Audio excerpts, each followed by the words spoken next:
أعوذ بالله من الشيطان الرجيم بسم الله الرحمن الرحيم وكيف تأخذونه وقد أفضى بعضكم إلى بعض وأخذنا منكم ميثاقا غليظا.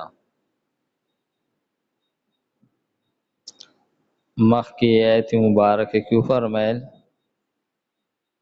که تاسو ته یو بیبي ښه نه لګي نو تاسو دای سره ښکلی ژوند تېروئ،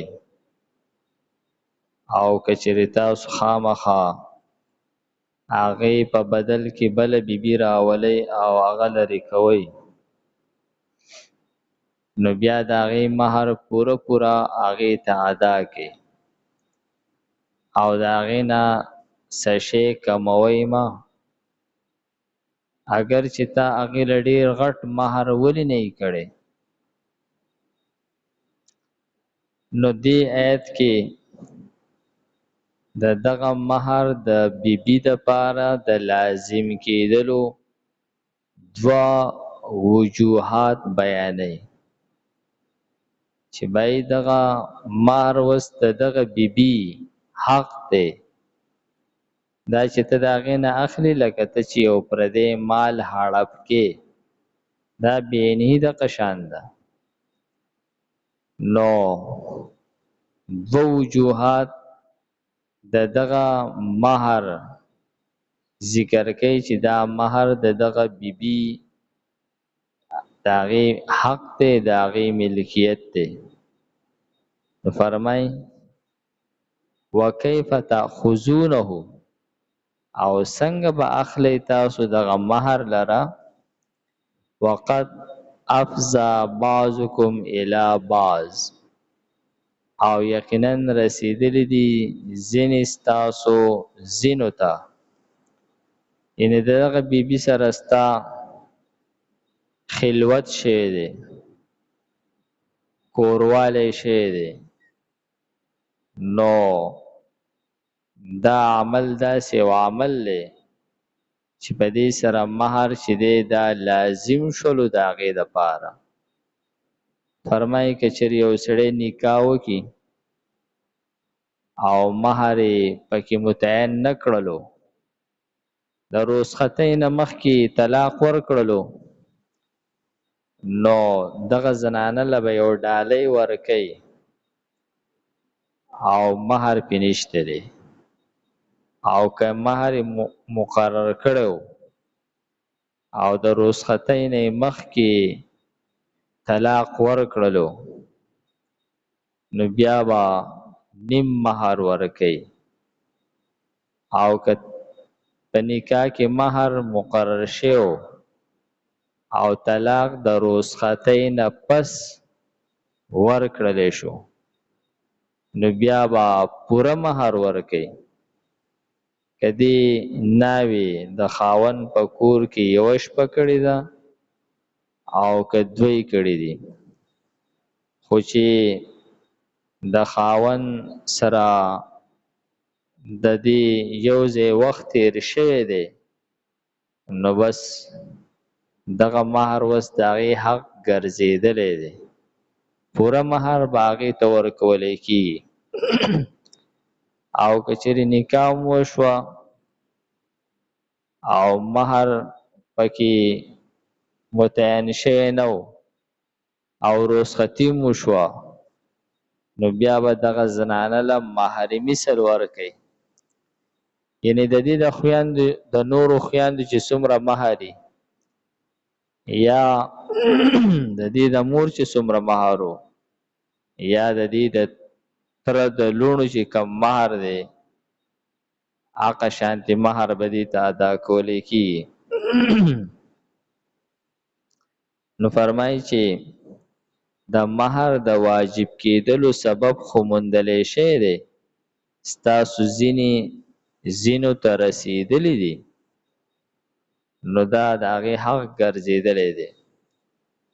او دویمه وجه ذکر کوي واخذنا منکم میثاقا غلیظا، دغه زنانو ستاسو نه مضبوط لوز اخیستی دی، ستاسو نکاح شوې ده، نو ګویا چې د مہر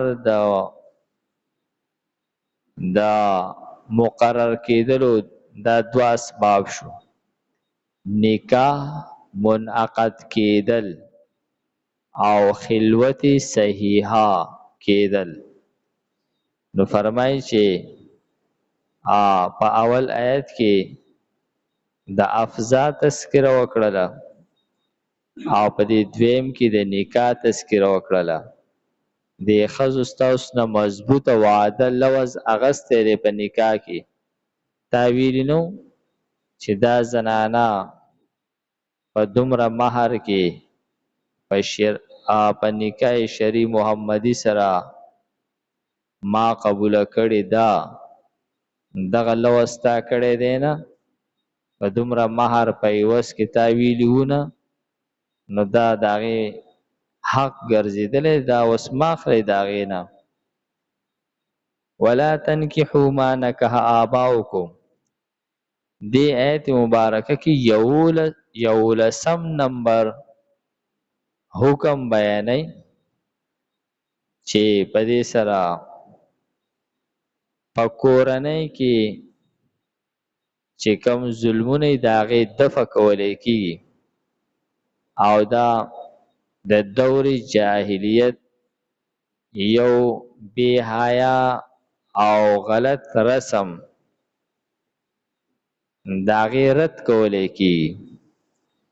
چې په کور کې کله خلک وخت تیری، نو حیا او شرم دا یو داسې پرده ده چې د هغې د وجې نه په دغه کور کې یو امني سکوني. کله چې په کور کې د حیا او د پردې دا پرده او حیا ختم شي، د بې شرمۍ ماحول شي، نو بیا پای کې امن او سکون ختم شي، د کور هغه مقصد چې دی هغه باقی پاتې نشي.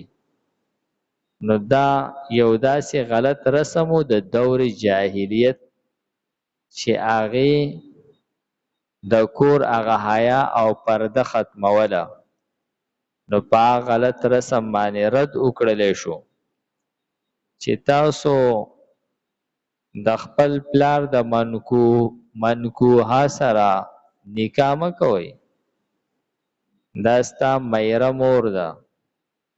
نو میره مور په نکاح سره اغستل چې دا په دور جاهلیت کې رایج و، دا به خلکو کوله.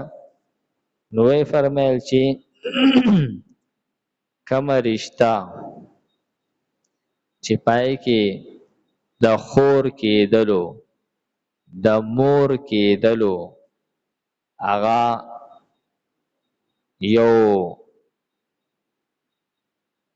شک پیدا شوی دی، احتمال جوړ شوی دی، د هغوی په د خور او د مور په مقام باندې یو کس پاتې شوی دی، دا او سره تاسو نکاح مه کوئ. په دې سره ستاسو په کورنۍ کې د ستر او د حیا دغه پردې چې دا به بیا باقی پاتې نشي. نو دا غلط رسم په دور جاهلیت کې رایج و، نو دا غلط رسم رد کئ. فرمای ولا تنکحو، او تاسو نکاح مه کوئ ما د هغه زنانو سره نکح آباؤکم، کم زنانه چې ستا پلار په نکاح باندې اغستې ده، د پلار د مرګ نه پس یا د پلار د طلاق ورکولو نه پس ستاسو د پاره د هغوی سره نکاح کول دا جایز نه دي. نکاح چې دا نکاح ته هم ویلی کېږي او کوروالی ته هم ویلی کېږي. دې کې فقهاو دا مسله راویستې ده که یو کس یو پردی زنانه ته په بد نظر وګوري، یا د دنا زنا سره زد شوله، نو د دغه زنانه بیا د دغه سړي د الواز سره نکاح نه کیږي، یا د دغه زنانه د لور د دغه سړي د زوی سره بیا نکاح نه کیږي. او دا مسله ډیره زیاته حساس مسله ده. نو فرمایي چې تاسو نکاح مکوئ د هغه زنانو سره چې ستاسو پلار سره نکاح کړې ده، من النساء د زنانو نه، الا ما قد سلف، البته هغه نکاحونه چې تاسو مخکې کړي دي هغه تیر شوي دي، خو د دې حکم راتلل نه پس تاسو داسې عمل مکوئ بیا د پاره، کمی چې تیر دی هغه خو هیر شو، آینده د پاره مکوئ. انه کان فاحشه، دا خو ښکاره بی حیايي ده. ومقتا، او سبب د غضب د الله تعالی دی. وساء سبیلا، او دا خو ډیره بده لار ده چې د پلار او د زوی او د مور د دې سمنس کې احترام پاتې نشي، سپوله سپرده پاتې نشي، نو بیا خو به د معاشرې نه حیا سکون ختم شي.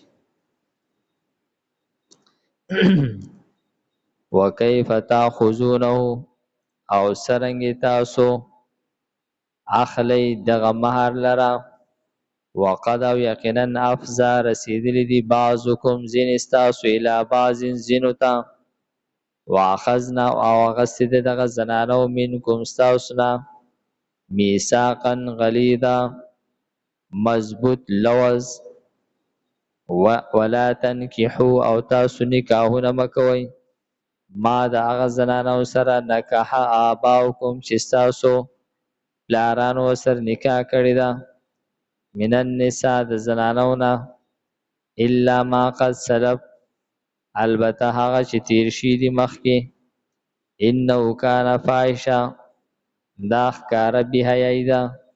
ومقتا، او سبب د غضب د الله تعالی دی.